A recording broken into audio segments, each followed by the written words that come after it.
Welcome back to the Habit-Based Lifestyle Podcast. I'm your host, Jesse Ewell, and today we're going to be talking about the habit of organic growth and protecting time.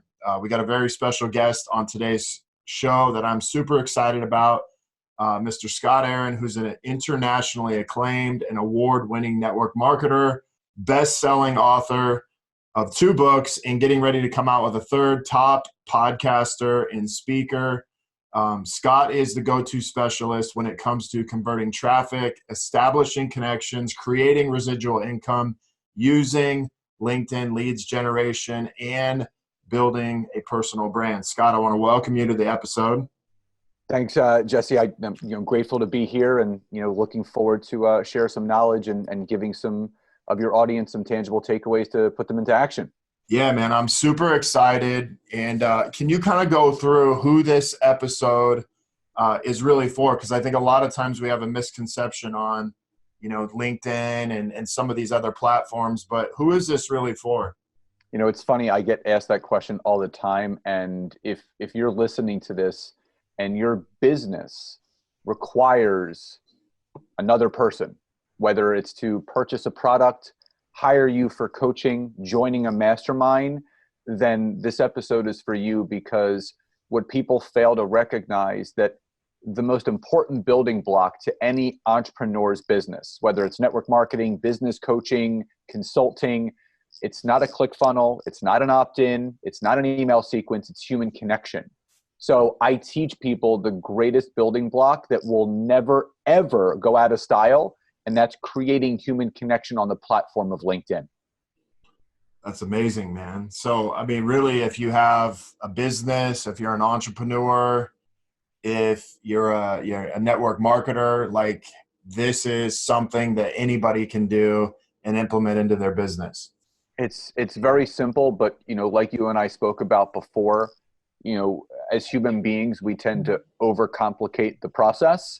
And with social media, it's becoming very chaotic. It's very overwhelming. There are so many resources out there that entrepreneurs' heads are spinning at this point. What free guide do I need now? What free resource should I download? And I tell people, those are all great. But what are you doing with those resources? What are you doing with those guides? And Eric Worre, who was one of the first people I latched onto when I started doing network marketing 7 years ago, he said the scariest place for any entrepreneur to be, whether they're in network marketing or not, is to look in their book and their calendar and there's nothing written down. And what I realized is that what most entrepreneurs are looking for, network marketers, business coaches, they're just looking for more connection. They're looking for more customers and clients, but what people fail to recognize is that you have to do less selling and telling and more asking and listening. Everyone is so quick to try to get the sale and try to get someone on the phone. And what I've realized in my 23 years of sales, and this is what I've been doing since I was 18, going back to when I was a personal trainer and sports nutritionist, you have to earn the trust and you have to earn the right to be able to sell someone. You have to build the value for free first, and then ask them to invest in something. And I think that's one of the key pieces that a lot of entrepreneurs are missing. Sure. So let's go back, because we have kind of a similar background.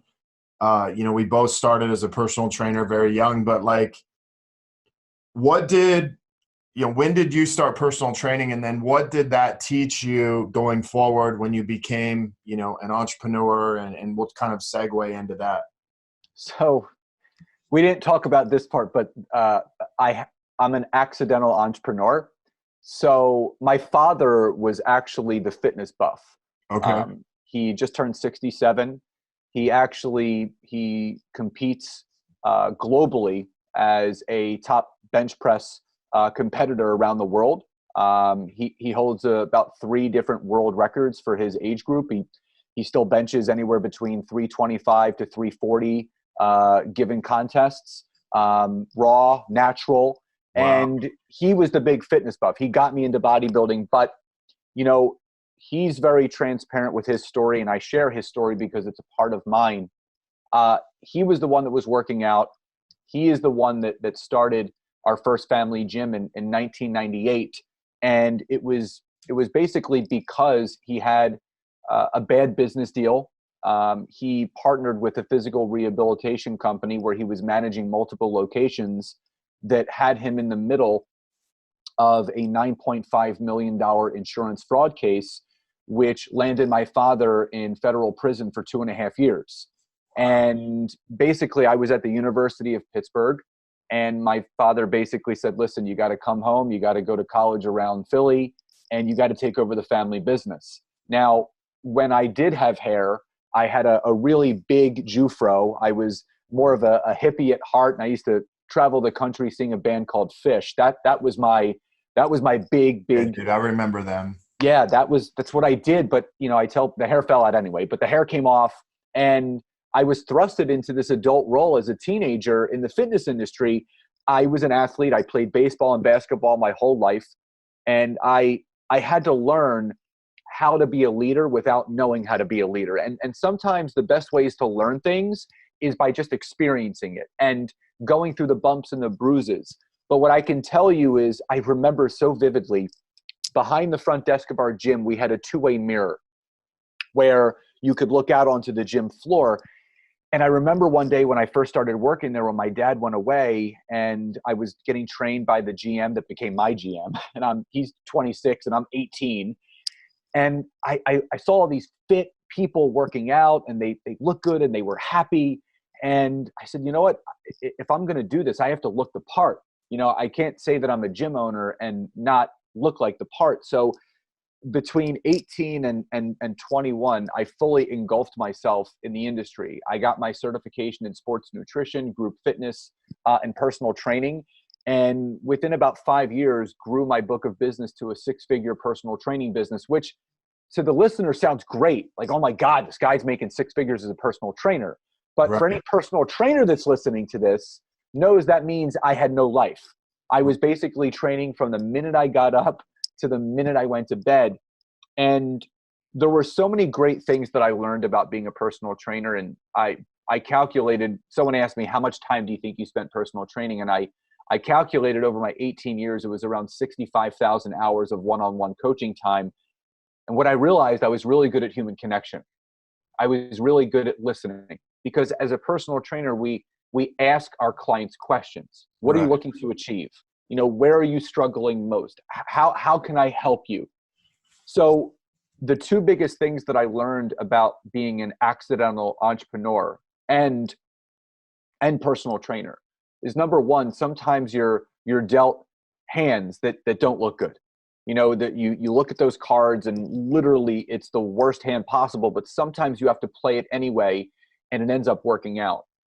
Number two is consistency is the cure-all.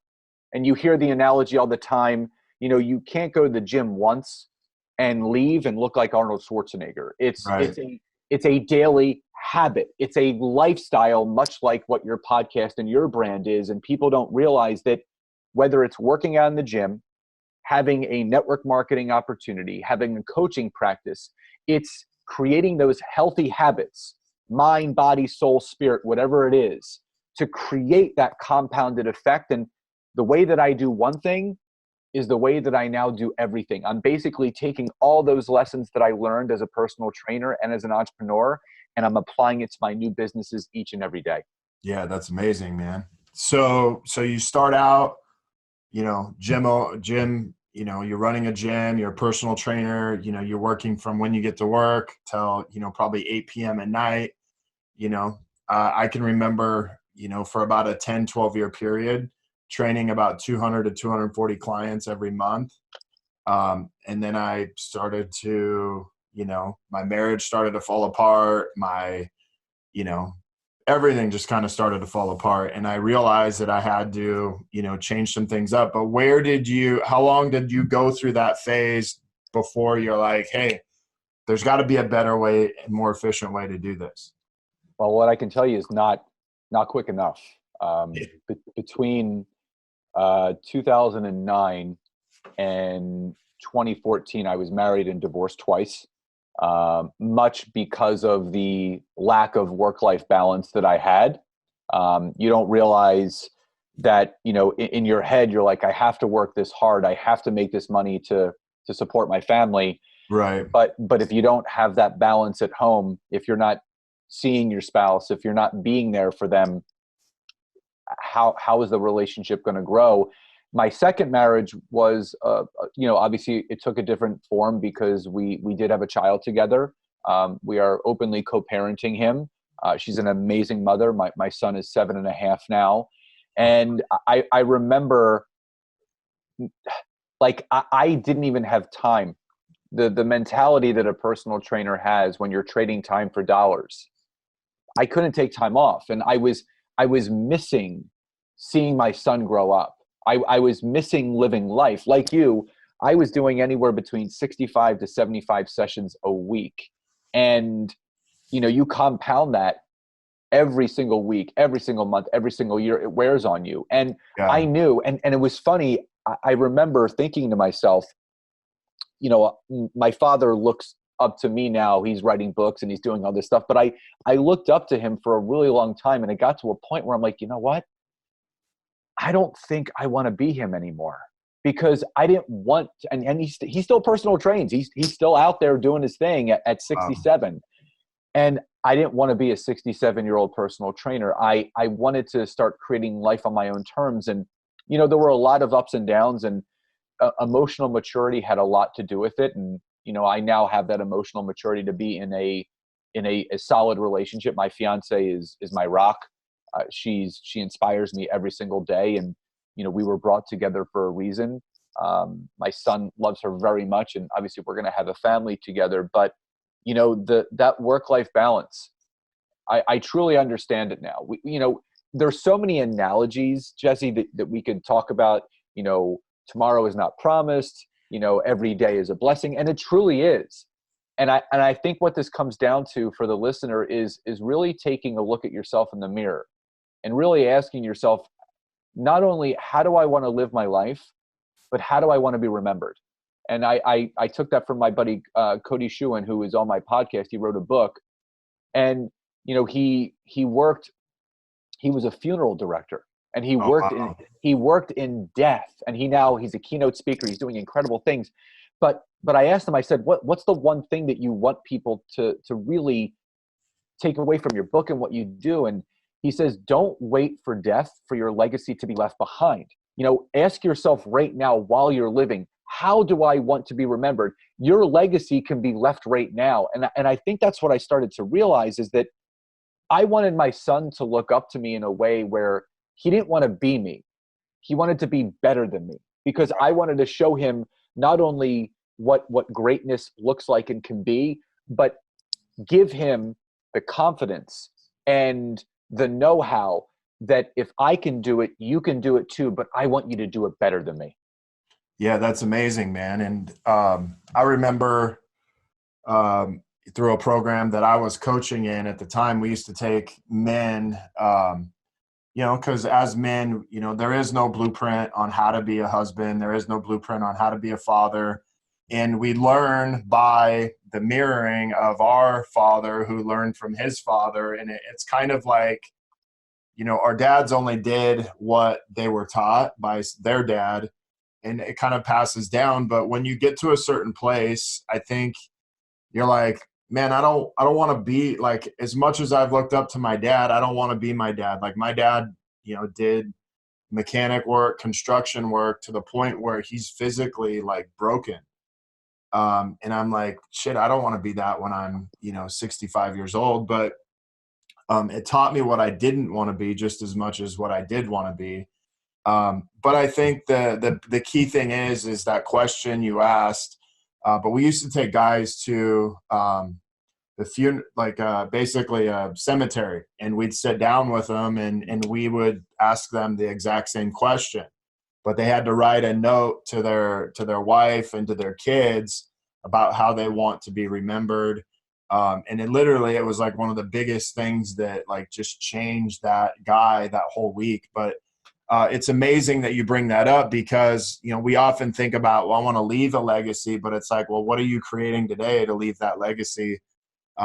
for tomorrow, and it changes how you start showing up. So I just want to say, man, that's amazing that you shared that with us, because it really resonates with me, and a lot of guys that I've worked with. So you've done this. How long have you, how long have you been doing your own thing? Like, just as an entrepreneur, what got you in? You said you were in network marketing. Is that kind of the next transition you made after personal training? Yeah, I've been an entrepreneur I've never had a boss. So I always tell people I'm psychologically unemployable. I don't, and we talked about this in the pre-show, like we can't, I'm not I can't work for someone.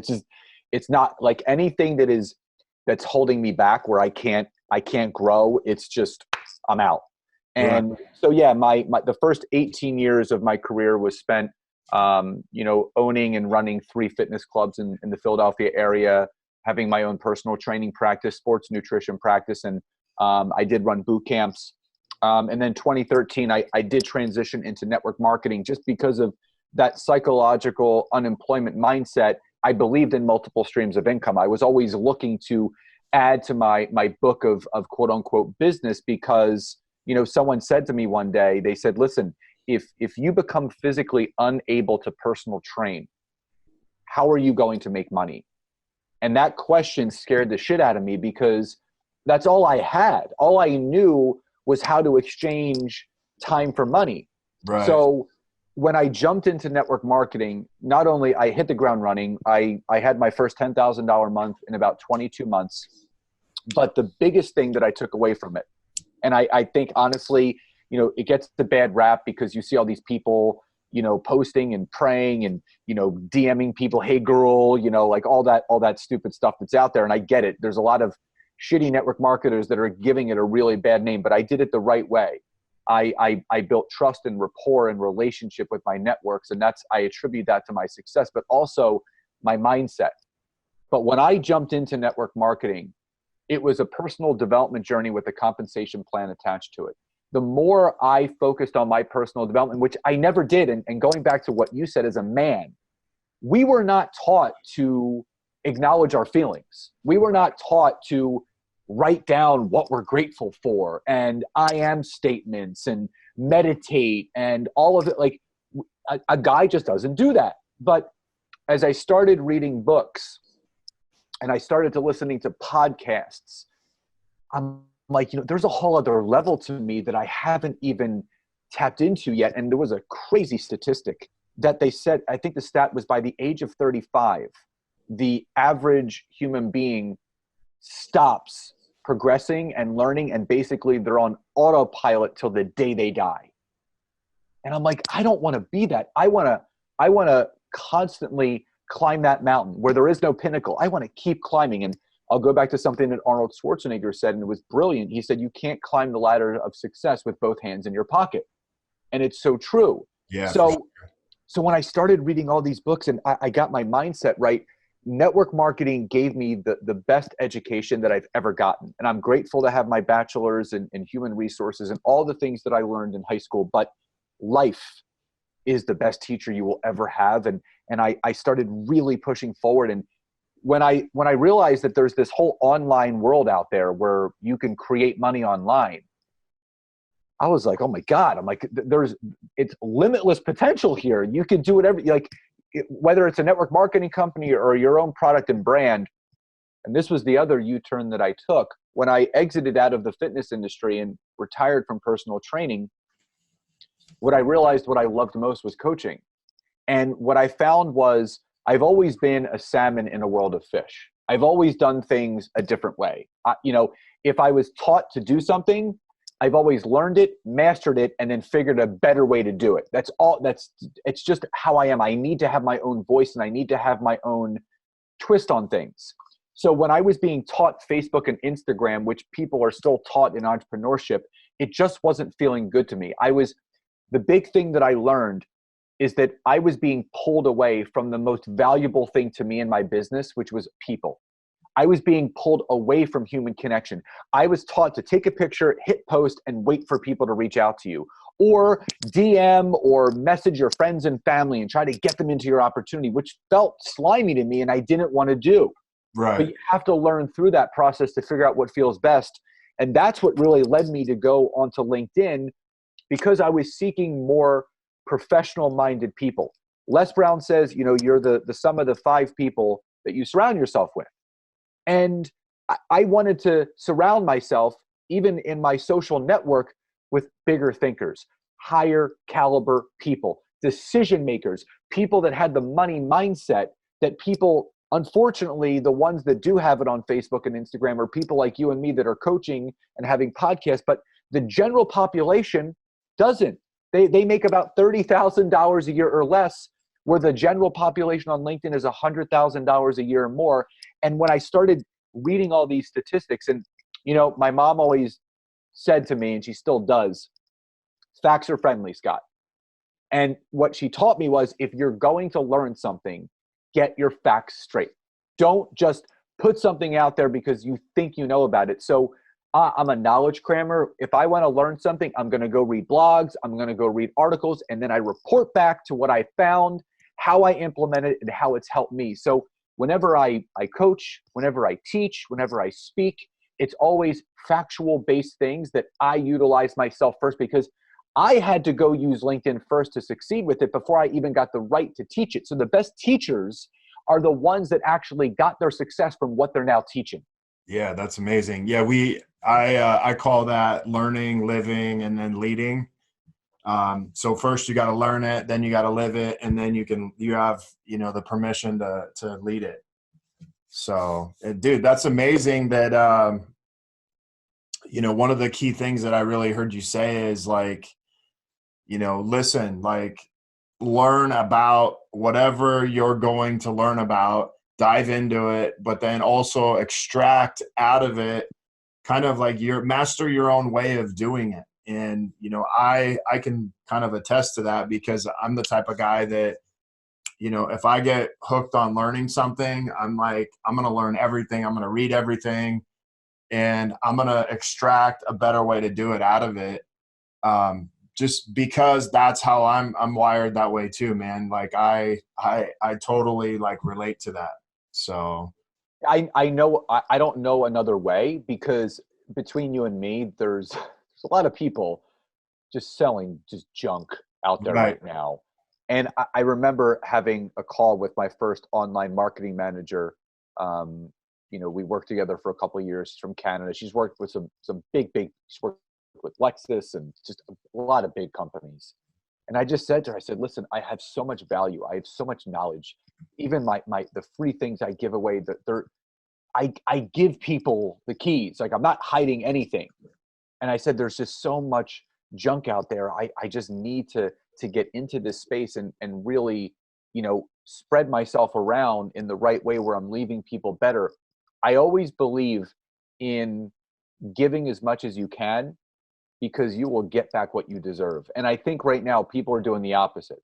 People are asking, gimme, gimme, gimme, gimme, without giving to others first. You can't get before you give. You have to give in order to get back whatever that may be from your network. But if you're in that heart space of being that thought leader, being that leader, because we all have, again, we're all constructed the same way. We all have brains, we all have hearts, but I tell people, get out of your head and get into your heart. Your Right. brain will always try to convince you out of doing something. Always listen to your heart. And one of the first books that I read, and I'm sure you've heard of it, it's called The Science of Getting Rich by Wallace D. Wattles. It was the first money mindset book ever written in 1910. And there's so many golden nuggets in this book, but the one big thing that I took away from it, and he said the mistake that a lot of people make is that they live in a world of competition and comparison, where they should be living in a world of collaboration and creation. He goes, when you're collaborating and creating, that is how you can create wealth. Because if you're constantly comparing and competing, you're literally competing with yourself. But if you open up the doors to collaboration and creation, that's where abundance is found. So for any of those people that are listening to this, don't be afraid to collaborate and create with someone else, because remember, an army of 2 is twice as strong than an army of 1. Right. Yeah. So let's this is a subject that, for me, even as a personal trainer, it was like everybody's against everybody. Uh, I'm you the know, best trainer in the world. yeah. I So got the like biggest book of business. we kind of come into that with that mentality. And then also kind of like just being in coaching in the last 4 to 5 years, it's the same way. It's very similar to me, coaching as personal training. It's like everybody's out for everybody, everybody's against everybody, instead of this collaboration. But um when I'm against you, then I miss out on opportunities. If you're against me, we miss out on opportunities together. And I always think about, man, there's, what is it, like 73 billion people in the world, and I only really, I mean, at the most, what do we need to, make money? It's like 50 to 100 clients. Yeah. It's like literally like, nothing. And it's like we're all against each other, looking like idiots, fighting like you're a bad coach. Like, no, you're a bad coach. But I think that's important that people, hear that message that you said is, hey, it's about collaboration and creation, because if you're not collaborating, you're not creating. And like you said, it's very hard to create by yourself. You can to a certain point, but after a while, you have to have relationships, you have to have connections, you have to have collaboration. Otherwise, you're just going to stay small. I mean, think about what you and I are doing right now. Yeah. Like, people don't like, I want you guys to like, just think about this for a second as you're listening to this. Many of you have no clue who I am. You've never heard of me. You don't know what I do, but now you do. So by Jesse and I collaborating, him inviting me on his podcast, him coming on my podcast, that opens up a new portal of connections, of future relationships. Prime example, I did an online entrepreneur webinar, and a guy reached out to me on LinkedIn. He goes, I loved your part on LinkedIn, would love to have you on my podcast. Because I said yes to collaborate with someone else heard me, they reached out to me, and now he wants me on his podcast, because now people that don't know me are going to know me, and whoever resonates me is going to reach out to me, and vice versa. I'm going to post about this podcast on my social media, so that now they're going to become familiar with Jesse. They're going to start following him. And guess who's going to be on my podcast later? You. So that know, like, and trust factor has already been built with my network. So they're going to be more open and receptive to not only your information, but reaching out to you to find out, how can this person help me? Yeah, that's amazing. I mean, I kind of think of it like, when we were first personal trainers, you take out business cards everywhere you went. You're meeting people at the grocery store, they see your shirt, you're like, hey, now we have the ability to do that in like 20 times that fashion on social media, and like instantly you can make a connection with someone. But the point you made earlier was people are asking for something too early rather than getting to know someone like them and trust them. Or, if I invite you, that's different than me saying, hey, do you want to buy this? And, people are so caught up in, do you want to buy this, that they forget to actually get to know you first. So, 100%. It's one of those things where sales is not difficult when you understand how a sale is created. A sale is created by you filling a void and a need that someone else has.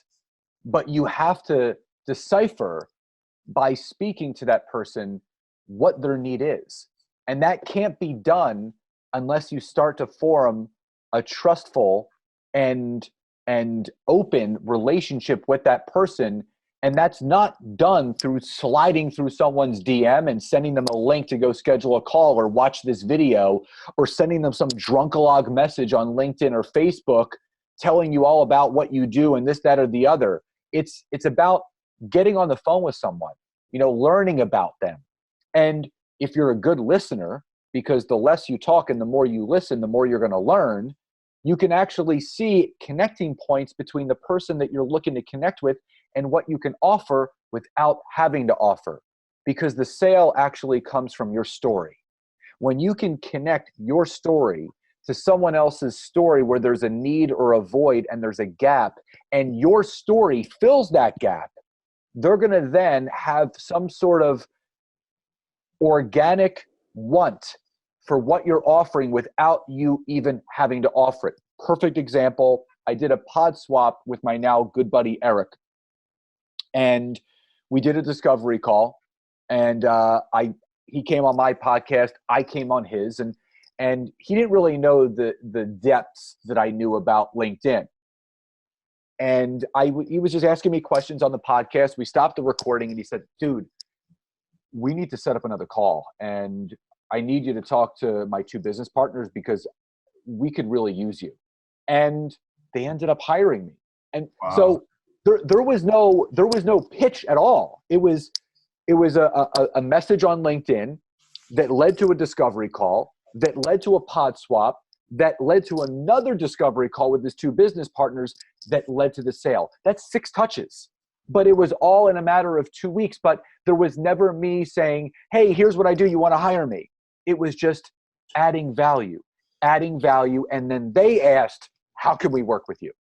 Yeah, that's amazing. So let's talk about LinkedIn. There's so many right now on social media, the people are like, I need a funnel. I need to run paid ads. I need to do all these things. But really, you teach people how to organically grow, specifically in LinkedIn first. What are kind of what's the thought behind that, and then the process in doing that? Can you share that? There's 4 pillars, but before I get to the 4 pillars, what people need to understand is LinkedIn is having a Facebook 2012 moment right now as you're listening to this. If anybody was on Facebook between 2012 and 2014, there was more organic sales and traffic going on any other platform, and it's never going to be duplicated again until now. When I mean that there is an unbelievable opportunity right now on LinkedIn, it's an open market.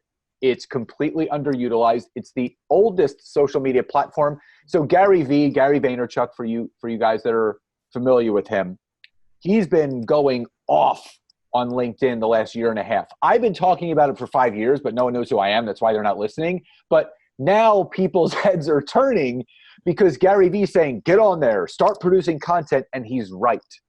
Because right now, the organic reach and the organic traffic that you can get from LinkedIn is number 1 on all of social media platforms. It's just, Wow. And you don't have to pay for it. So people say to me all the time, are you doing with the free version of LinkedIn or the paid version? Are you using Sales Navigator or Recruiter? No, I don't believe in paying for people. That's why I don't believe that you have to, and here's the mistake that a lot of entrepreneurs make. Just like you said, they want to create an awesome funnel. They want to create an awesome opt-in, an email sequence. If you don't have people on a list to actually market to and a network to build upon, you are not going to close any sales. You have to get into the trenches. So the 4 pillars to LinkedIn, very simple. Number 1 is your profile. And I have a free download on my website, scottaaron.net. You just click on free infographic and it goes over the 6 principles of how to optimize your profile. And why that's so important first is because when Microsoft bought LinkedIn out about 5 years ago, the genius behind that is they turned it into a search engine. So LinkedIn is being used right now, just like Google, Yahoo, or Bing. So I had a client who I worked with and I changed her profile for her. A day later, someone reached out to her and said, oh my God, I've been looking for a coach just like you. Can we talk? So you need to have specific keywords on your profile because if you don't, you are going to be absolutely invisible when it comes to searching and connecting with people. So number 1, you have to make sure that every area of your profile is filled out. Your experience, the schools that you went to, because that also connects you to people, volunteer experience, licenses and certifications. But there's one section on LinkedIn with people that are familiar with it, even if you're not. It's called the personal recommendation section. This is the testimonial section of LinkedIn. And I call it the Better Business Bureau of LinkedIn. This is where people go to brag about how this person knows what they're teaching. And over the last 4 years of my coaching practice on LinkedIn, I've accumulated close to 400 personal written recommendations. So I let my clients do the selling for me. I already know how I can help people, but when someone goes to my profile and they see all these people that say, yes, his system works, you got to work with them. That's why it's so important to build that know, like, and trust with your network. So that's step one. I remember, I remember we would run 6-week challenges, and it was, hey, get your money back if you lose 20 pounds or 6% body fat. And the reason why is every time someone did that, what did I get back? I got a testimonial of someone's results, and then how many friends did they have that would see those same results. And so rather than spend a bunch of money on marketing, I was internally marketing, because I knew that, hey, if I got you to get results, you were going to see 5 to 10 to 15 people that would want those exact same results. So that's amazing that you talk about that, because if you look at Google reviews used to be huge. Mm-hmm. Yelp used to be huge. Facebook reviews used to be big. But now I can see how important it is to have those recommendations and things like that on LinkedIn. Yeah, I mean, I had a client text me on Wednesday. She said, good morning, I have a fun stat. Looking at my LinkedIn, when we started, I had around 46 to 50 people looking at my profile. Today, 186, over 3 times as many people. Wow. And I said, this is only the beginning. She goes, I'm excited. And she goes, I hate to admit, not doing everything every day either. It's crazy. I love how people are so willing to connect and get on the phone with me. So, and so people don't understand how much of an unutilized platform this is. This is what I hear from people. Everyone says, I had a profile, 7 years ago, but I've done nothing with it, because no matter where you go, what do people talk about? Facebook and Instagram. Facebook and Instagram. And I'm telling you, the more, let those people talk about Facebook and Instagram.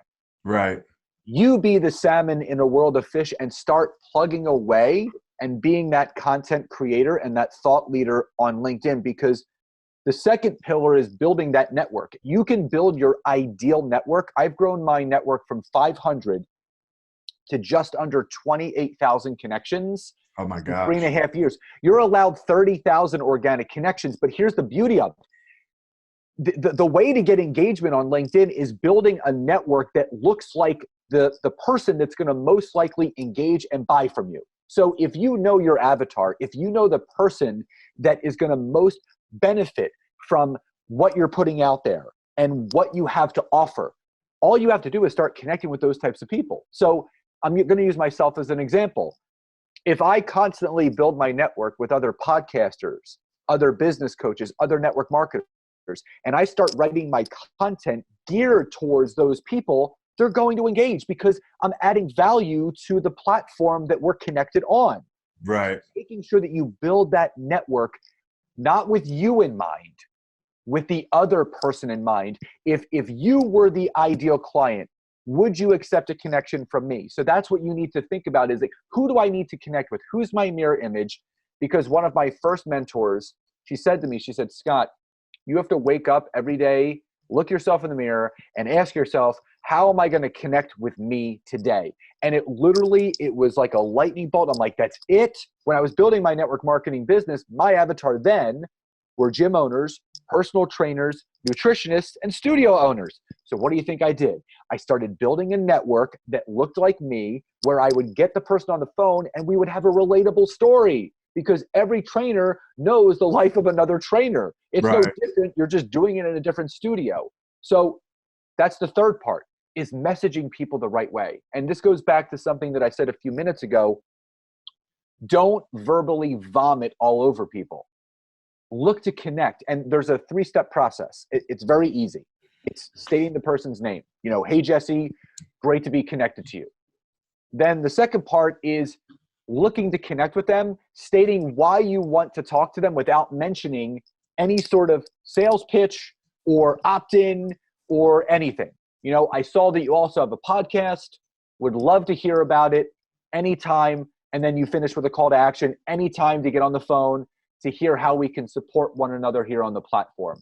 So step 1, the person's name. Step 2, reason for reaching out. Step 3, a CTA, a call to action. Questions lead to answers. If you just make a blanket statement, Jesse, get back to me when you can. Guess what? He's never going to, because I didn't ask to get back to me. So You have to ASK to GET. You have to ask to get. So the more that you ask, the more you're going to get. And the fourth and final pillar is content creation. Right now, LinkedIn is the number one place for content creators. And this is the great thing. You don't have to post 17 million times a day on LinkedIn like you do Instagram and Facebook. All you need to do is to create one piece of content a day on LinkedIn. That could be a post, that could be a video or an article. And here's the two keys to that. Number one, educate. Number two, inform. If you're leaving people better, if you're educating them on something that you know, if you're informing them on something that they don't know, they're going to engage, because you have to think about this pillar. That fourth pillar literally goes back to the first pillar. You build a profile that highlights the keywords of what you do. Then you know who your avatar is, and you start building a network around the people that you want to actually view your profile. You start messaging the right people that would most relate to you. Now you're building content around the people that would most engage, that have accepted your connection requests.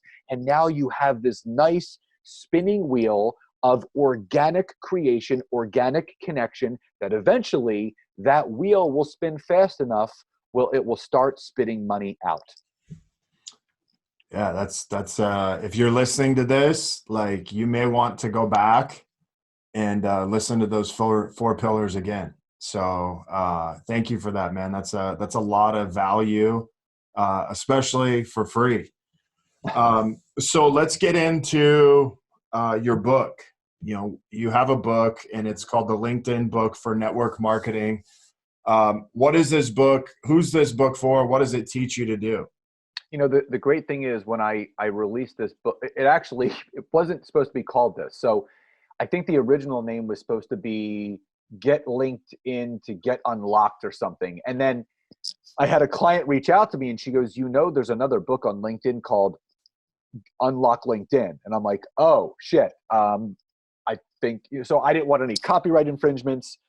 So I said, you know what? Let's go back to what I know about SEO. Let me think about what a network marketer or someone in marketing would want. They would go on to Google, or they would go on to Amazon, and they would type in marketing for LinkedIn or network marketing LinkedIn. So whose book's going to pop up? Mine. So the book is a skeleton of some of my higher programs that I have. I have a virtual program and a one-on-one coaching program. But the book, I wanted it to be an actionable takeaway book, where at the end of every chapter, there's a key takeaway section. So it basically goes over, here are the 3 or 4 bullet points you should have taken away from that. And it's a very easy read. It's about 102 pages. It goes over your profile, your avatar, and it gets people started. Because I always tell people, start somewhere rather than nowhere. And I released the book almost a year ago. Just grateful that people are still loving it. It sells 3 to 4 copies a day. It's impacted more people than I can imagine. And I understand that, there's always needs in there, and people love reading, and it's going to be available on Audible in a couple weeks, which I'm really excited about. But the big thing is this book is for anyone. I've had people in nonprofit work, anyone. Again, I'll go back to something that you asked me in the very beginning of this episode, who should be listening to this podcast? Well, anyone with a pulse should be listening to this podcast, and anyone with a pulse that requires another human being for growth in their business should read this book. And it's a very actionable book, and it takes you through step by step. There's case studies, there's testimonials, and I let you under the kimono. I have nothing to hide. And that's the thing, do I give away everything? No, but I give a ton away where it's going to at least move that needle forward. And I've had people that have never had the need to hire me because they said the book is just fine. They use their book, that's their blueprint, and they run with it. But it's a great place to get started. Yeah, just to kind of highlight on one of that is one of the things that you realize now more than ever is we're giving away like more information today than we're giving all the answers today that we weren't willing to give 10 years ago. And people are still in the same place. They're actually having a harder time because now they have so much information. It's like they've created they've created it and made it much harder than it actually is. And so one of the cool things that you said is, listen, you have to make it simple for somebody to understand how to move and kind of get out of their own way. But I think it's super powerful for people to really understand that it's like you have all the information you need, but that isn't always what people want. Sometimes they just want that person to be there to kind of push them forward. And I think that's really cool for you to, everything you've provided on here, I've actually paid for in courses on LinkedIn or other platforms, not just, $100, but thousands of dollars. And so I think that's really powerful that you are providing this value with people. So, and I want people to understand that, hey, like, we'll give you all the information that you need, but at the same time, you may want something more beyond that. You got to apply it. And going back to, Jesse, I can't express to you how much I'm grateful for not just network marketing, but for personal training, because it taught me about personal accountability. So you think about the two types of people. You have the person that goes on Google, downloads a workout, and tries to take them through it themselves. They're going to fall flat on their face, and they're probably going to give up after 30 days. Then you have the person that spends a few $1,000s hiring you to work with them one-on-one, where they have to show up for that appointment. They don't want that money to go wasted. Right. But you can better believe that the accountability and the service that someone can provide when they coach them is going to get them the results. And guess what happens? They start to see the results. They're going to want more results, and they're never going to stop. And that's why there's coaches out there like you and me. That's why there's a lot of coaches out there. And I think there's a lot of people that may be listening to this that say, okay, they're talking about, I hired my first coach when I stepped into network marketing 90 days in, before I had my first $1,000 month. I actually went into the negative of my business. So I actually went into debt to hire this coach, because I knew I wasn't looking for a shortcut. I was looking to shorten the learning curve, because the faster I can learn, the more I can grow. I'll go back to when I was competing. When I was training for shows, I had a posing coach, I had a nutritionist, and I had a trainer. I hired 3 different people over that 14 weeks to get me on the stage to look the way that I wanted to, because I wouldn't do it myself. I needed people to guide me. So I can't express to you guys how important not only personal coaching is, but if the person that you're working with, and this is the thing, Jesse works with people. I still work with people. I hire people. When your coach thinks they know everything, they actually know nothing. The teacher is always the student, and I think that's what people forget. We are teachers, but we are also students of the game. We are never satisfied with where we are. We're always looking to grow, and all we're doing is we're just a few steps ahead of you. But when people work with us, we're catching you up, and we're sending you off to get the success that you deserve. The best investment that any one person can make is not in a coach, it's in themselves. Right. And, I will tell you this, that I have more coaches today than I did, 2 years ago, 3 years ago, 4 years ago, 5 years ago. And I look at athletes, most athletes have, a nutritionist, a performance coach, almost like a recovery coach. They have, multiple coaches for them. They make those investments for themselves to get better and to have that slight edge. Did you hear the stat on LeBron James and how much he spends on his body every year? 300,000. $1.5 million. Yeah, 1.5 million. Yeah. So, yeah. I mean, just on his body, like on his body, on his nutrition, his recovery, he spends $1.5 million a year. And I want you guys to let that sink in. That's $120,000 a month LeBron James is spending on himself. So what do you think that's going to do over time? And here's what I also learned. Jesse, I spend more money on myself. I invest more money in myself. And guess what? I've done that every year for the last 4 years. And guess what happened? I've made more money every single year because of that. Yeah, no doubt. So there was one thing, there's a book called Wealth Mastery. and it's written by a guy named Tim Grimes, but it's all off the teachings of Neville Goddard.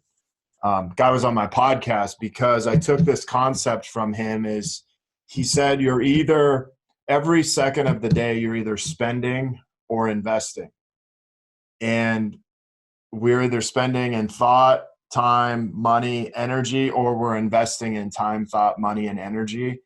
And this kind of goes with what you're saying is like, hey, it's your choice. You can either spend the money, you can either spend time worrying about how much something costs, like maybe getting a LinkedIn coach, or you can invest the money to have a coach and you'll get the return back. Because I don't know about you, but anytime I've ever invested in myself, I've always gotten a return paid back to me by some type of dividend, whether it was even just the wrong investment and I learned from it, or it was the right investment and I learned from it. It didn't matter. But when I thought of it from spending, I never got a return on it.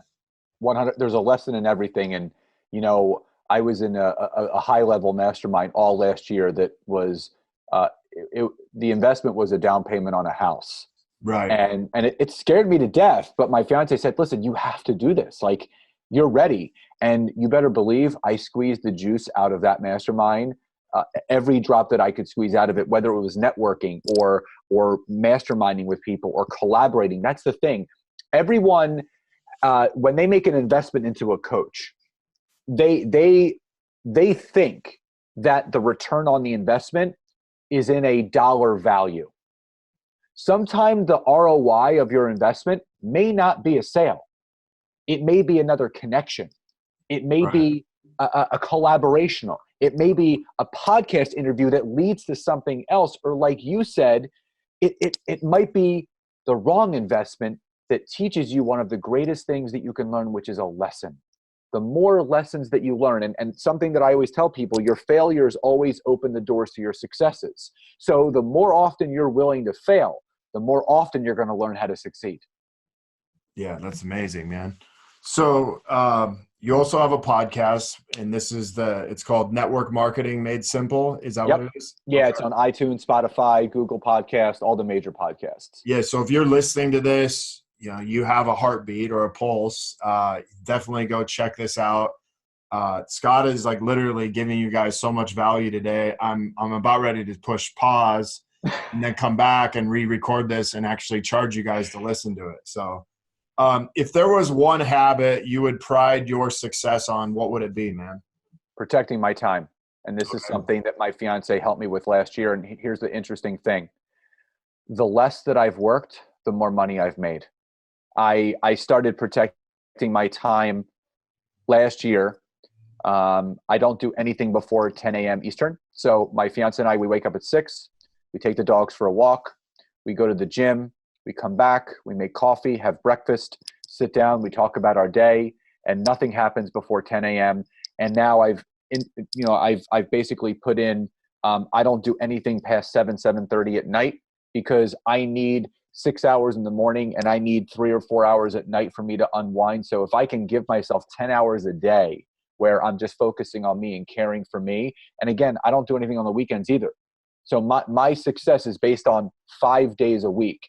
And the new challenge that I'm trying to do right now is no work on Fridays. I'll do podcasts on Fridays, but no client calls on Fridays. So I want to squeeze down my schedule into 4 days a week, which means I'm only going to be working 16 days a month.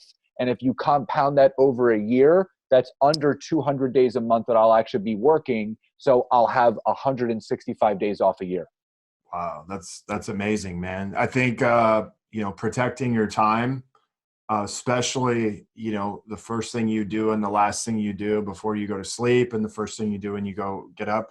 I don't do anything before 9:30, 10 o'clock Pacific time either. So just the fact that you're doing that, that's amazing, man. And I think so many people, the first thing they do every single day is jump on social media, jump on their phone, they get a hit, and then it's like they can't get off of it. And so I want to say, man, that's a huge lesson and a huge thing that I think is really devalued. Or the last thing we do, a lot of times is we check our social media, check our phone before we go to bed. And I kind of have a design PM routine, AM routine, knowing that, how we start our day has as much to do with how we end our day the night before. So Absolutely. hey man, if people want to know more about you, if they want to do coaching with you or want to check out some of your programs, where do they go? Yeah, I mean, the best way to do it is just go to my website, scottaaron.net. It has all my course descriptions. I have a virtual course, a one-on-one course. But even before you even go there, you can always schedule a free 15-minute discovery call where I'm happy to give you a diagnostic look at your business, maybe some things that you're struggling with, give you some tangible takeaways. And if you feel the value is there and you see me a good fit, how we can work together. Okay, that's awesome. If you guys are listening to this, I'll make sure I put any links in the show notes for Scott's book, his podcast, and then also his coaching program. So you can make sure you go to check that out. Hey man, I really want to thank you for being on here today and just providing so much value for our listeners. It's been amazing. Yeah, Jesse, thank you again. And, I love, people don't understand the power of podcasting and just making new connections because, one mindset that's changed, one person that takes just a little bit more action today than they were the day before can radically change their life and their business and the lives of others. So I just appreciate you and the opportunity that you gave me today. Yeah, thank you, man.